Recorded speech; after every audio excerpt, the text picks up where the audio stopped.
Good afternoon po, everyone! Ito na po ang ating Discipleship Sunday. Naramdaman niyo po ba yung special feeling of being part of a victory group, di ba? Kaso medyo konti lang kita ko po kanina kailangan pang i-voice out para maging part. So later po, i-check po talaga isa-isa. Meron po dong listahan.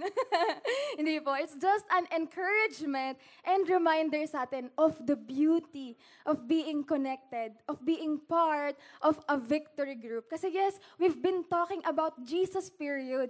Pero alam niyo po yung masarap of being in a part of community na Jesus period din. Part of loving Jesus is seeing Him in the eyes, in the lives of the people. So therefore, if hindi ka pa connected, how can you see a tangible reminder of Jesus? So later po, don't miss out on joining a victory group or starting a one-to-one. Kasi po, hindi lang half of your life yung mamamiss nyo. 99.9% ng life nyo, wala. So deads ka po ngayon pag di ka connected. So, let us be connected. And may question po ako sa inyo, kasi connected po siya na, ang hirap po kapag discipleship Sunday, di ba parang may feeling ka na, ano bang sasabihin ko, wala namang makikinig sa akin. Kasi meron tayong nararamdaman na feeling natin unimportant tayo. Di ba parang, sino ba ako para mag-share? Ano ba yung nararamdaman? May share ba talaga ako? May mai-input ba talaga ako? Karapat dapat bang mapakinggan yung sinasabi ko? Pero just like this call, di ba? Sino po dito bibili ka sa tindahan? Pabili po isang pirasong charcoal. Di ba? Kasi magsuswimming kami tapos merong buffet.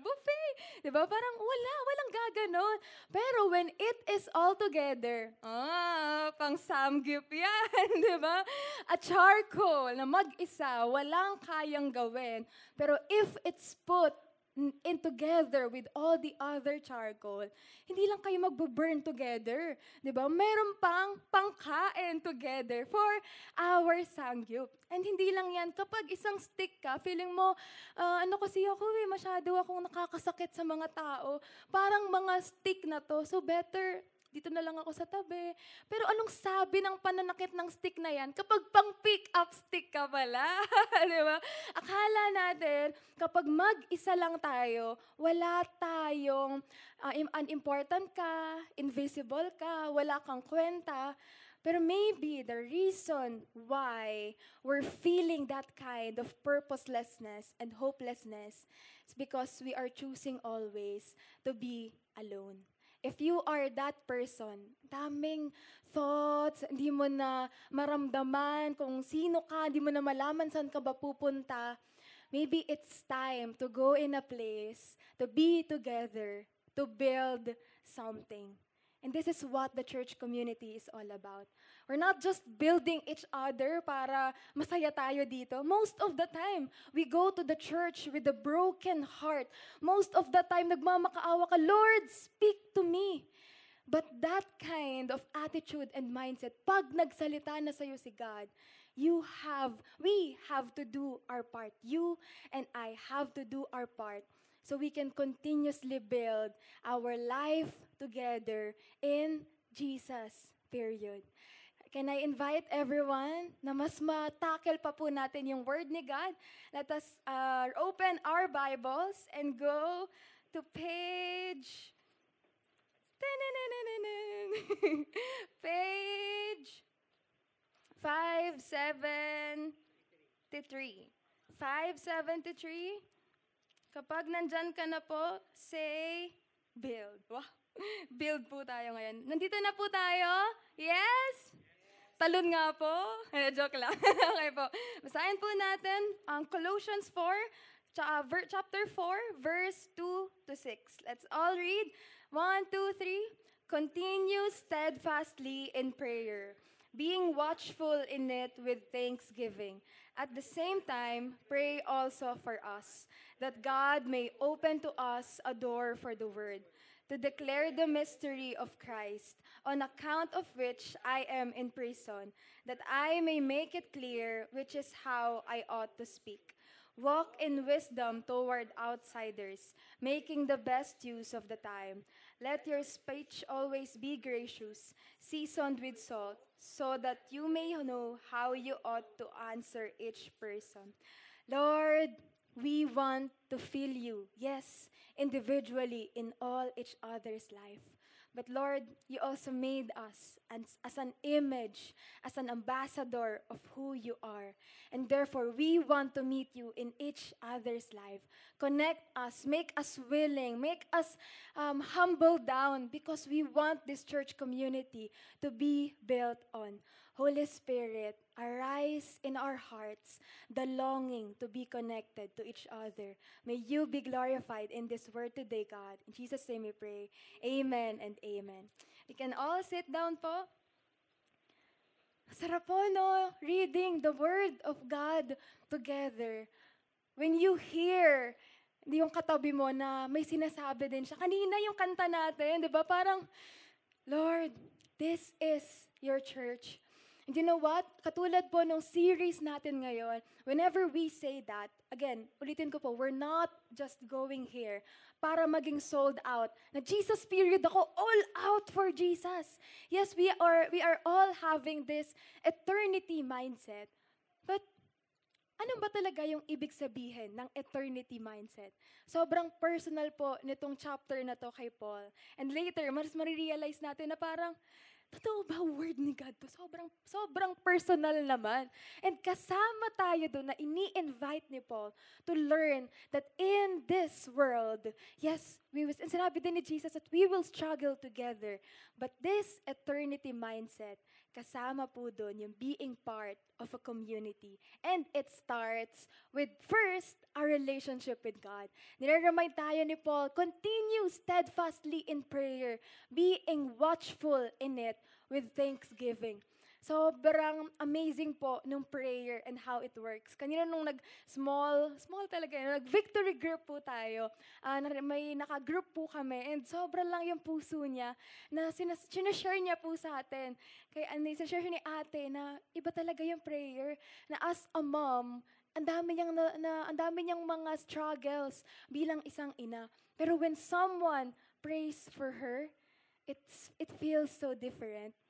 And sometimes, kailangan pa nating dumating sa mga panahon na, diba, walang-wala ka na. Bakit po ba ganun tayo, no? Parang, bakit ba, Lord, ganun kami? Pag walang-wala na, saka ka lang, okay, Lord, Jesus period kami. Kaya nga sinasabi ni Paul, steadfastly in prayer. Once you started it, you never get out of it. No matter what season, no matter what you're going through, we continuously pray to God. Why? It is our communication with Him. Kung yung mga nanay, di ba, galit na galit, di ba, nasan ka na? Tapos tayo mga anak, nag-chat na yung nanay ko, nasan na ako? Di ba, yung communication na yun, takot ka na agad. O kaya naman pagka-discourage ka, tapos may best friend ka na, you can do that. Di ba, parang, wow, that kind of communication. Where are we putting it on? Kasi hindi natin, maaasahan natin isa't isa, pero we will fail. That's why Paul says, let us not lose eternal mindset. God, Jesus, period. Sino yung nilalapitan mo? Sino yung unang-una mong pupuntahan at pagpo-pour outan na makaka-intindi sa'yo, makaka-encourage, makakapag-commission sa'yo. That's why we will continue our relationship with God. But not just that, incomplete yon kapag ikaw at si God lang. Because following Jesus commissions us to love the lost. So sobrang personal po nitong chapter na to kay Paul. Ang amazing na sinabi niya dito, pray also for us that God may open to us what? A door for the word to declare the mystery of Christ on account of which I am in prison. Parang, pag binasa mo, baliw ba si Paul? Diba? Yung totoo po, diba? Nung binabasa ko to, grabe naman ka-addict tong si Paul. Lord, sa pahingi ng ganito, nasa prison ka na, pero bakit yung puso niya, yung pinagpa-pray pa din niya, is an open door not for himself, but an open door to declare the mystery of Christ. how awesome is that? That He has a heart for the lost. Seemingly, pag ikaw nakulong ka, okay, pandemic na lang po, diba? Feeling mo, sino ako? Nakakalimutan natin sino tayo.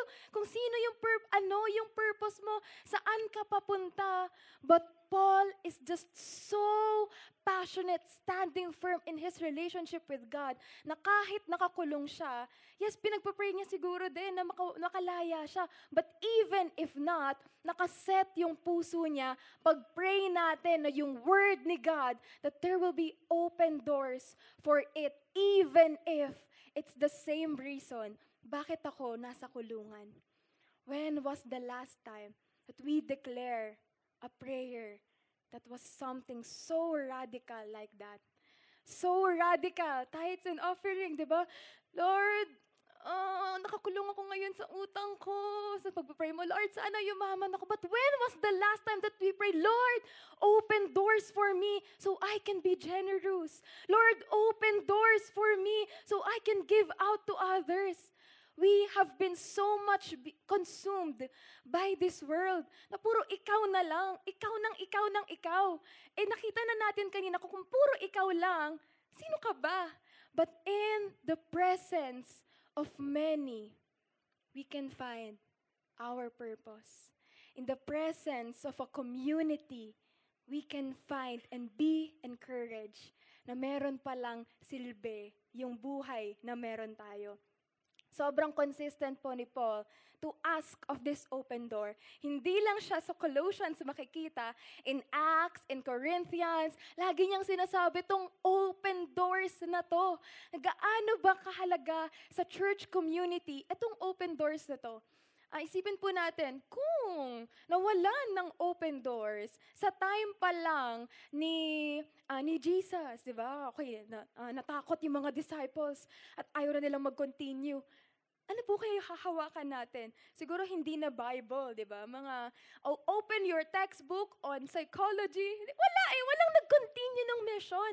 Pero because of someone like Paul, encouraging us of this open door, thanking God for open door, begging and asking the church to pray for open doors, we are all recipients right now of this very open door that they are all just praying before. Itong prayer po na to na, Lord, open a door for the word, is something that should let it sink in sa puso natin. Picturean po natin ito mamaya pag uwi mo sa bahay, i-wallpaper mo sa office mo. Lord, open a door for me, for the word. Kasi hindi lang ikaw yung importante. Yung katabi mo, yung pupuntahan mo mamaya, importante siya in the eyes of God. But what are you doing? What am I doing? What are we all doing as a church community? Open doors for the word requires to have a messenger. A messenger na mayroong boldness to say na, hey, I'm gonna preach the word to you. Well, sometimes, hindi lang directly na sinasabi mo, di ba? Pero you are knowing their needs so that you can tell them, okay, may problema ka sa health? You know what? We have a God who heals. Hindi lang yung sakit mo yung he-heal niya, but even the areas of your life na seemingly wala ng case. Itong willingness, itong endurance, itong love na to. And some of us can relate, kasi ikaw siguro yung part na yan dun sa endurance, no? Sige, isa pang hindi mo ko re-replyan. Iba-block na kita. Diba? Ayaw na natin. Sinusukuan na natin. That's why open doors for the word requires a messenger. Each one of us invited to be bold, to be willing, to endure, and to love. You know what? We're all products of prayer. Pwede niyo po bang tignan yung katabi niyo? And yung katabi mo po na yan, he or she is a product of prayer. Someone has been praying for you. Long before you took that seat there, someone has been praying for you. Long before you go here ng Sunday, someone has been praying over in their little corners and asking God, Lord, yung Sunday service namin maging ganito ka-powerful. And imagine that, na hindi lang ito ang mga staff, ministers, di ba? Parang, assignment na nila yan, trabaho nila yan di ba? We're becoming entitled na kami-kami lang. Pero this is incomplete if staff lang ang gagawa. Because the real joy is seeing this. The church community praying for the church. Praying for someone na hindi pa nga natin kilala right now. And then magtuturn siya into someone that can preach the gospel. Nakita niyo po kanina yung video na yung conference, di ba? 19 years old, 17 years old. Parang, sino ba yun? Unimportant people, seemingly. Or yung mga nasa kids church natin, pag tinignan niyo, pag sinundo mo, Mommy, Daddy, ganun lang sila, di ba? Parang, ay, ito na naman yung anak ko. But those people, these kids, the next generation, they can all be products of prayer. Pero yung tanong po, will you be that prayer warrior for someone? When we look around this church, there are still spaces in your seats. Could it be possible? Kaya hindi pa nagkakaroon ng someone sitting there because where have we been? As a Christian, what are we doing? Are we radically expressing to God, Lord, we long for the church to be full. We long for someone, this co-workmate of mine, na makarating siya sa church so that he or she can experience the love that I can experience right now. Will we be willing to be that prayer warrior for someone? So let's pray. Hindi lang yung mga VG leaders, ikaw na nakaupo dyan, you can pray, you can communicate with God. Therefore, you have the power for someone else to be here and maging katabi mo, and maging kabiritan mo pag worship time na, and maging kakurutan mo. Sumali tayo sa VG, Discipleship Sunday, huwag kang mag-CR, di ba?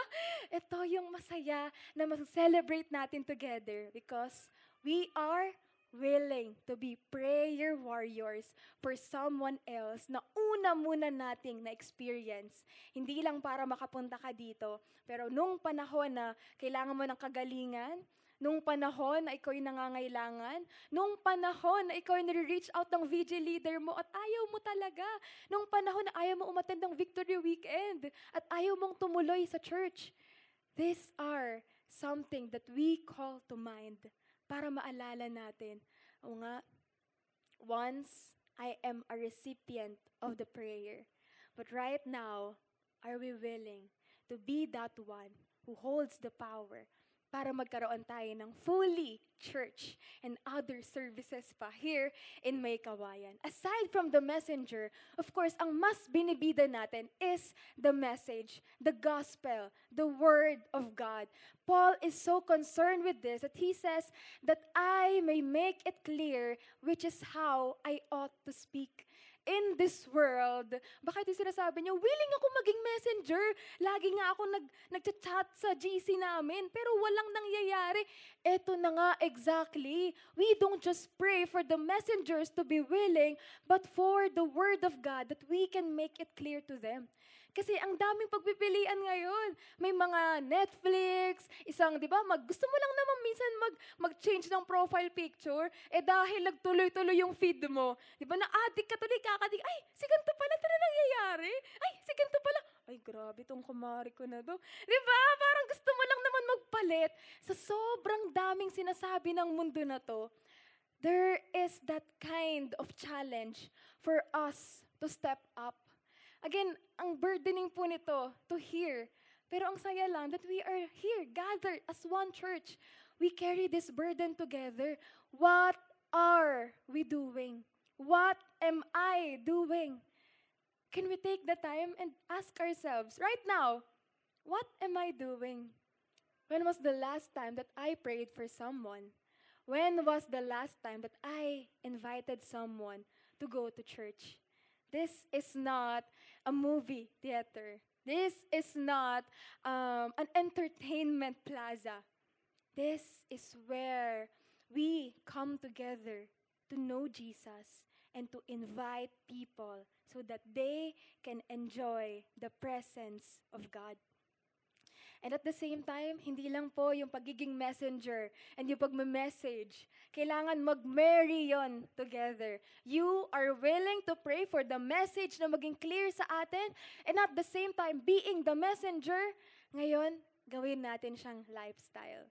Kasi minsan sabihin natin, pag discipleship Sunday naman, nagli-lead naman ako. Pag breakthrough night nga, nandito ako.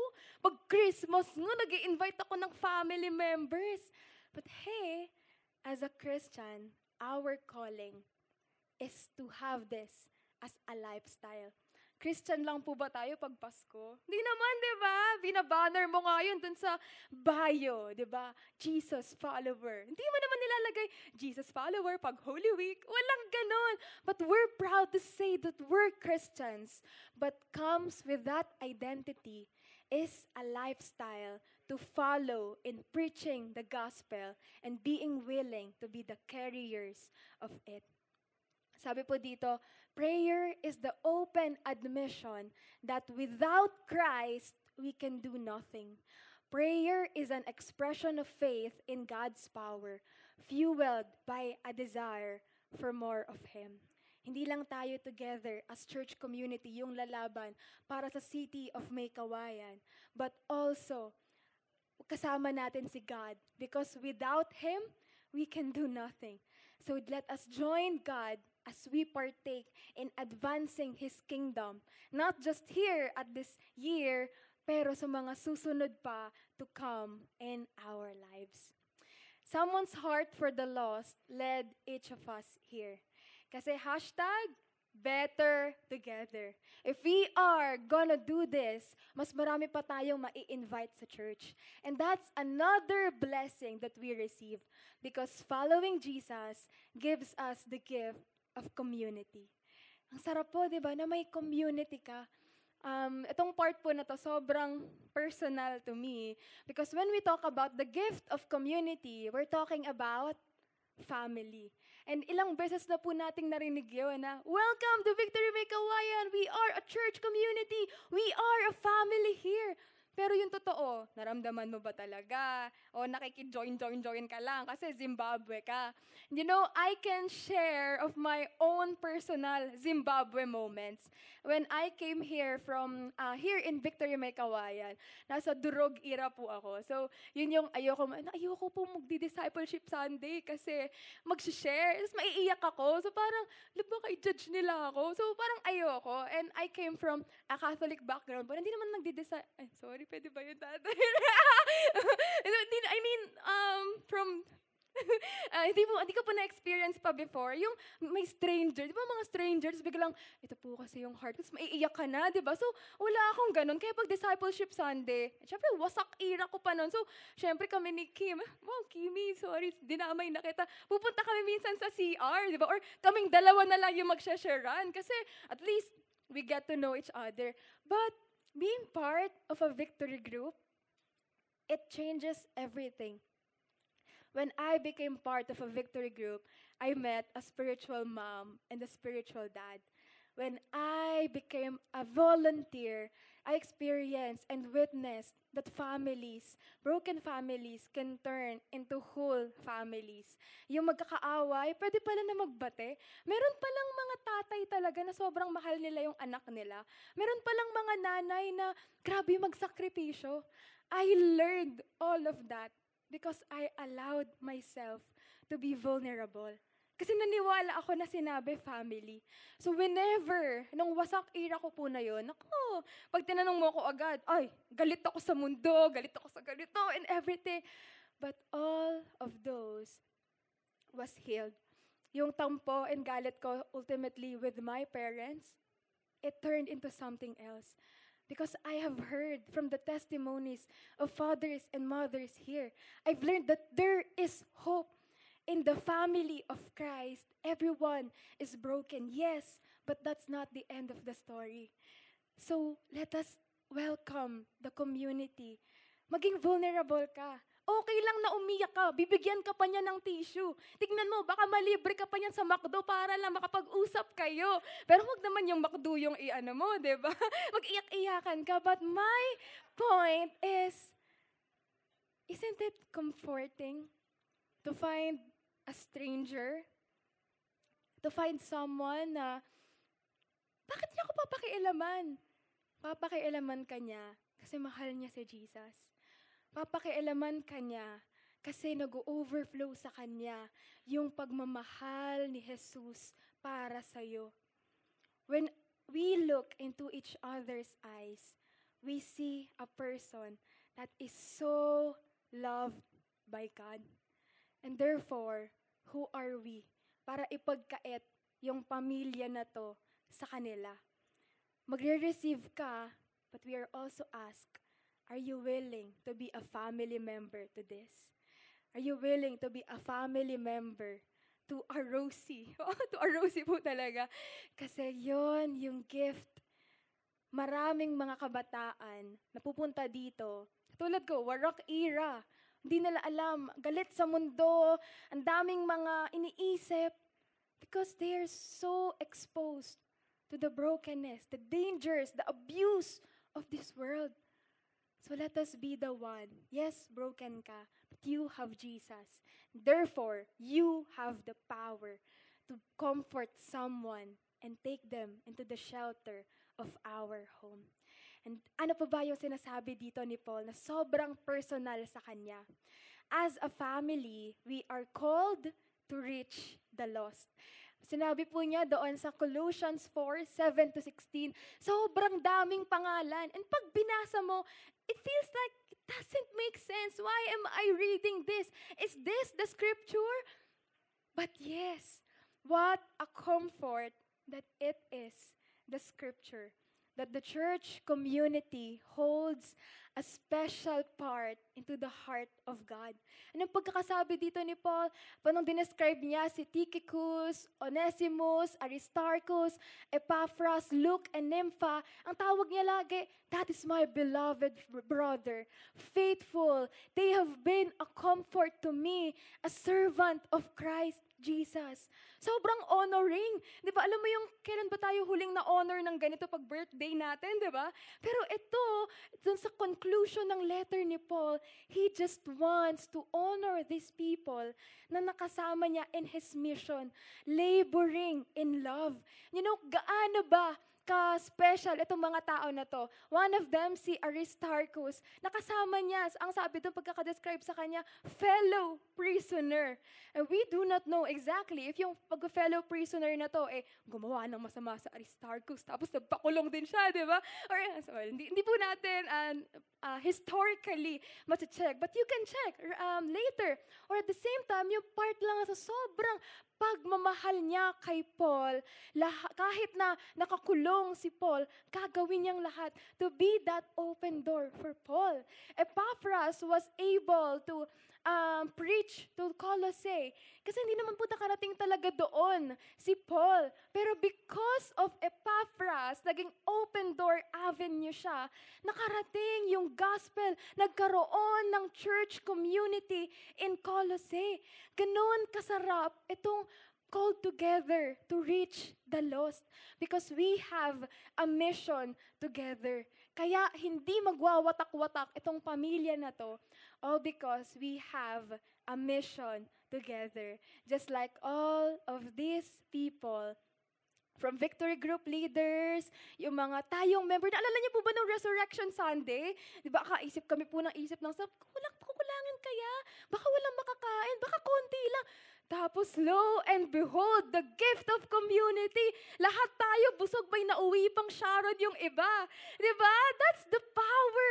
When we are also willing for a purpose, for a mission, it grants us an access to witness God in power. Pag ikaw lang magdadala, siyempre hindi mo kami mapapakain lahat. Pero dahil tayo all willing to take part, we can feed each other. Hindi lang ng isang kind ng dessert, but so many That is the power of being grouped together. Meron tayong mga L113 students na nag-aaral, di ba, para ma-share ng gospel clearly sa mundo na to na kung ano-ano yung sinasabi about the false teachings, teaching the wrong concept of God. These students are so willing to learn, to be equipped, to share and to preach the gospel. Yung mga volunteers po natin, can you look around? Yung mga ushers po natin, yung tech, nasa kids, the worship team, this Sunday service. No, this church is incomplete without your willingness. Di ba sabi nga po, the church can function without you. So, ikaw yung kailangan because we are the church. Kaya ang sarap lang po that we have this kind of mission. And hindi lang yon, hindi tayo iiwan. Di ka iiwan yung katabi mo. So, kahit na medyo kinukurot-kurot ka yan at medyo kinakabahan, di ba? Parang, sino ba ito bago tong katabi ko? Dati may naka-seating arrangement dito. So may bagong nilalang ngayon. Dahil family tayo together, di ka iiwan. Jesus, period pa rin. And that is also the reason why, hindi lang, syempre sa pag-mission po, di ba? Minsan parang nakakainit ng ulo. Parang, ay, ang Jollibee nito, ang bida-bida nito, di ba? Gusto siya lang lagi dun sa mission. Pero, we are also called to reconcile. Yes, in the relationships inside the church community, hindi po yun maiiwasan. So can I call each other to stand and say so? Hindi po. Yung iba kinabahan, nandito siya. Joke lang po. But that is our calling. We are called into the ministry of reconciliation. So going here, expect mo na, brother, sister, broken people tayo, malamang masasaktan ka niyan. That's why we are so willing to be vulnerable, means taking risk to be hurt, taking risk to forgive. That's what it means to have an unconditional love na kaya nating magpatawad. Katulad ni Mark and ni Demas, meron pong si Mark po kasama ni Paul, nagkaroon sila ng conflict, pero sinabi pa rin niya doon. Si Demas, kasama din niya, but later on, mas pinili niya na in love siya sa mundo. So naiwanan niya itong pagsama kay Paul. And yet we see in his final words, conclusion ng letter niya, he still acknowledged them. Why? Because he wants us to learn that we are called to reconcile, to acknowledge that you've been hurt, to acknowledge na yes, may mga pour out ka, but what are you doing? Pag nakikita mo siya, mag-iinit na lang yung dugo mo. Doon na lang ba mag-end yun? No. As a church community, we are called to reconcile.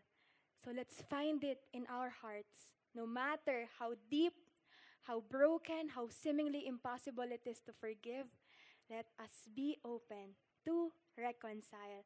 Katulad nito, ayan, ganito po yung face natin pag nag-sorry na. Okay? Hindi pala ba't sorry na? Sorry na po. Ooh. Because we want to share the forgiving love of God. You are an image of God. And ibig sabihin, kung makikita sa'yo na kaya mong magpatawad, na magsusorry ka, kahit na hindi ikaw yung una, you are becoming of the very reason why someone will fall in love with God. Because kahit hindi mo deserve, hindi deserve nung tao na yon. Again, babalik tayo, ikaw din di mo deserve. Jesus period ka ng Jesus period. Ikaw di mo deserve yon. Pero ikaw, tayo, lalapit tayo to God with a compassionate and humble heart and say to the community, okay, game to forgive. And lastly, hindi lang sa inside the church, mag-reach ng lost, but raising specifically the next generation. Sabi po niya sa Colossians 4:17, and say to Archippus, see that you fulfill the ministry that you have received in the Lord. I'm not so sure kung next generation po talaga si Archippus, but I took it as a reminder that Paul has always been so intentional in raising the next generation. So, ibig sabihin, uupo ka dyan, pero sana pag-pray natin, hindi lang yung mga elders. Pero yung mga kids, magta-transition dito. Di ba ang exciting po noon na yung hinahawakan, hinihele mo lang, pupunta sa kids church, kala nyo, nag-iingay sila doon, pero natututo sila doon about the Word of God. And then eventually, pagdating nila dito, pupunta sila sa platforms, hindi lang sa stage, mag-volunteer sila to welcome someone else into the arms of God. How beautiful is that mission? We are already doing that in campus hangout, in kids church, here in the Discipleship Sunday. Kapag may nakakasama kang youth, I hope na yung puso mo hindi agad, ay, sabi ng internet, itong mga Gen Z, ang tatamad na naman daw. Grabe ka naman, di ba? Ikaw din naman, bata ka din, nung sinabihan ka din, wala lang internet noon. Kaya hindi kilala kung ano yung generation nyo. And we are not using the lens of the world. Whenever we judge someone, let's ask ourselves, oops, what lens are you using? Sabihin mo, optical to. Hindi. Sabihin natin, into the lens of God. And kung nagkukulang tayo, wala na akong makita, puro darkness na lang eh. Baka kailangan po natin ulit bumalik. Jesus period. How is your relationship with God? Babalik tayo. How is your prayer time with God? Are you communicating with the most intimate person that we can talk to, who can understand and encourage you? At the same time po, sabi sa Acts 29:30-31, Paul lived there 2 whole years at his own expense and welcomed all who came to him, proclaiming the kingdom of God and teaching about the Lord Jesus Christ with all boldness and without hindrance. He was able to do this because of those missional accompaniments na nakasama niya. Kita niyo po yung high and low. Nag-continue si Paul sa mission, nakakulong siya, may mga open doors, may mga nakakaaway, meron siyang nare-raise. Pero ano yung one thing that remained?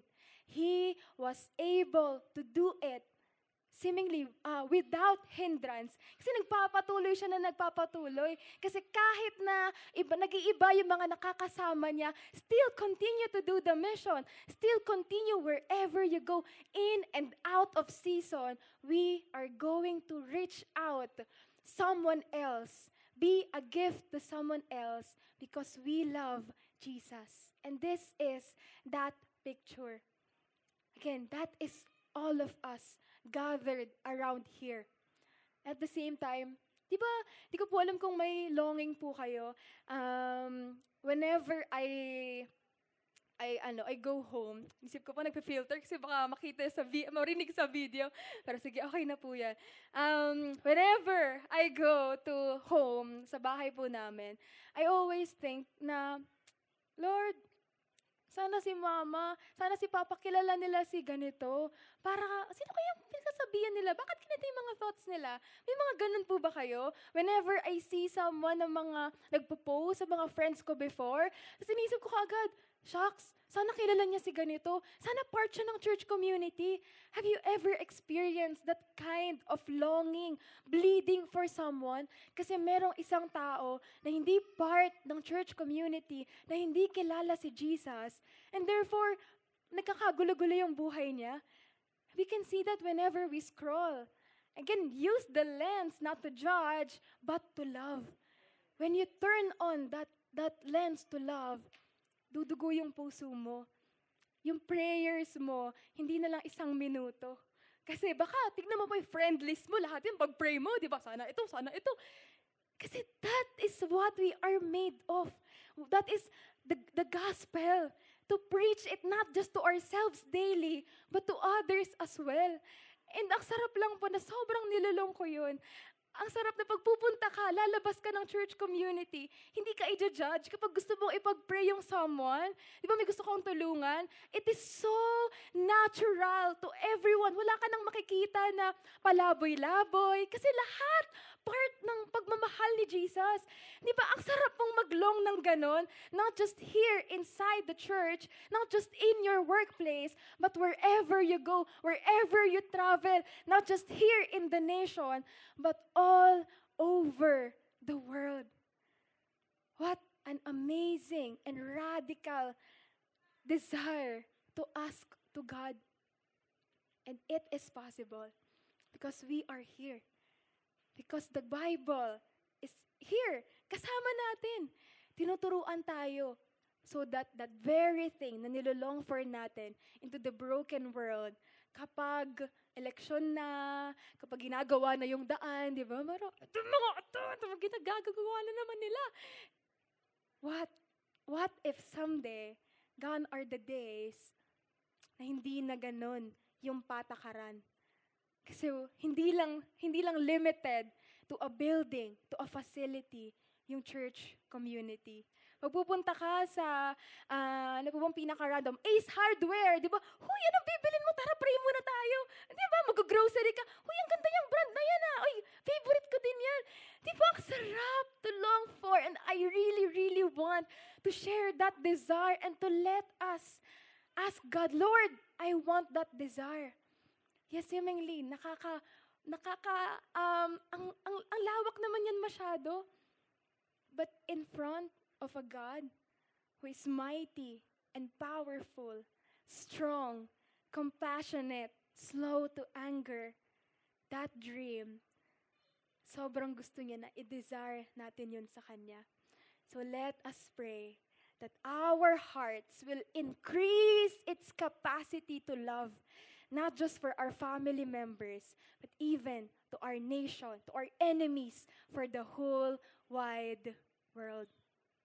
But in order to do that, are we making an effort to be connected to God, to say na Jesus period? Are we making an effort to be connected with all the people gathered here inside the church to have a tangible reminder of God's love in us? Because if not, then probably this is God nudging you, steering your hearts. Sige na, pumayag ka na. Okay lang maging vulnerable. Because that person na makakasama mo sa one-to-one and victory group, that person turns on the lens of love to love you just like how that person was loved by Jesus Christ first. I want us to go back to Jesus. Jesus, yes, someone has prayed for you, but first, Jesus was the one who prayed for us personally. Jesus turned slaves to sons. Si Paul, tinuring niya na parang anak si Onesimus, but that was Jesus first. Jesus gives His tangible love through faithful companions. Jesus who forgives our sins. Jesus who empowers so we can fulfill the call. We're all gonna go back to our relationship with Jesus first. Just like this picture, do you remember nung kayo po yung mga wasak, luhaan, nag-isolate? What did Jesus do? Jesus went out to look for you. For each of us, you and I, everyone around us here. And dinala niya yung tupa na yon into the church community so that one day, we're no longer gonna be limited by this facility. Because every place can be a place when we can hold a service for everyone gathered here knows Jesus, willing to die for Jesus, wants everyone to share the gospel, and is living the gospel. And I believe that we can all start today, right here in this place. Okay lang po ba if I will ask a radical favor to you? Okay lang po ba if you're gonna, alam niyo po yung nakaganon together. Okay lang po ba tayo po tayo lahat? And then yung katabi mo, paano po ba yun ina-explain? Yung nakaganon po sa kanya. Oh, yes, yan po. Yan. Tingnan ba si Tatay at si Ate Cherry? Ganun po natin yung kasama natin. Well, siguro po medyo, sabi ko nga po radical, di ba? Kasi sino ba tong stranger na to? Hey, wag ka na mag-stranger dyan. Family nga, di ba? O paanong stranger pa yan? Ganunin mo yan ngayon. So, ganun po tayo together. So that this is our picture. No longer strangers. We are all family members here. And as one family, erasing the awkwardness and the strangeness of it, can we all bow down our heads and pray, Lord, we're not used to this. We feel awkwardness. We feel strangeness. Bakit namin gagawin to, Lord? Akala ko ba ako lang muna. But thank you, God, that you are calling us to be in a presence, in a place of community. Lord, your people are once like this. All gathered, all loving you, dying for you. But because of the brokenness of the world, nagkawatak-watak na. Ang dami ng excuses not to be in a community. Ang dami ng pagpaprotect sa sarili para lang di makapag-open up and let the gospel in. But right now, we are crying out as Victory May Kawayan, Lord, may we be the church that embodies a church that loves each other, a family that we can call, not by blood, but spiritually when we come into the presence, hindi lang kami tangu-tangu lang, but we know each other by name, just like how you call each one of us by name. Lord, we cry out that you pour in us the Spirit to be willing to be connected. That this church will not just end here. We're not an exclusive community. We will all hold each other's hands to walk together, to reach out the cities, the workplaces, the classroom setting, this nation, and the whole wide world. Wherever you lead us is a place of an open door to share the gospel.